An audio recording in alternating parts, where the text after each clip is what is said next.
Time once again for a look at what's making headlines in the field of heart health. Joining me in studio today is Dr. David Wolford, an interventional cardiologist at Baptist Memphis and the Stern Cardiovascular Center.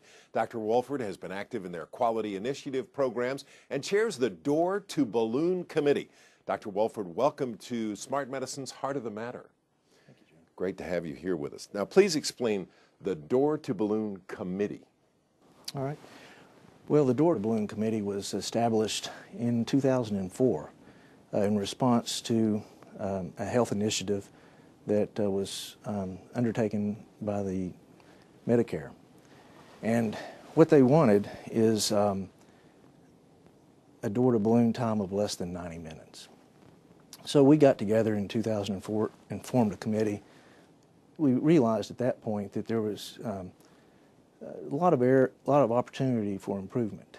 And so our viewers can understand the door to balloon concept. The door obviously is when a patient presents with a heart attack at the door of the emergency room, correct? The door time is when the patient does arrive to the hospital.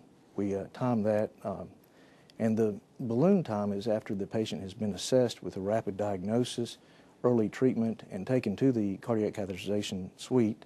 Is there anything new to report in this door to balloon effort? What we've done now is the EMS, both Memphis Fire and Rural Metro, have their ambulance units equipped with an electrocardiogram that can be transmitted electronically to the hospital.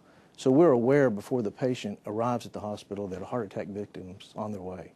So we can prepare the cardiac catheterization suite, calling the doctor, calling the cath crew, and be prepared for their arrival. Now, there's a third-party organization that observes your work and the work of all the hospitals and all the cardiologists and all the ERs across the country. It's called Healthgrades. That's right. And it has determined that Baptist Memphis has risen to a level of clinical excellence that is in the top 5%. Is that right? What can you share with us about that?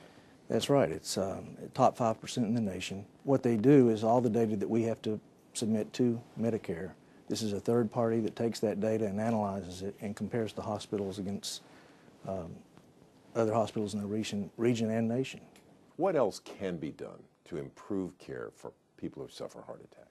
You know, we need, when the symptoms develop, we need the public to dial 911 and get as quickly to the hospital as can, because the damage starts at that point. And the other thing is sometimes there's been a hypoxic injury to the brain, and neurologically these patients don't recover despite everything we do for the heart. So just as the drowning victims in cold water can recover from hypothermia, we start now doing intentional hypothermia or cooling these patients while we stabilize the heart. And the studies have shown that the neurological recovery is much greater in these patients. Dr. Wolford, thank you for joining us today here on Smart Medicine.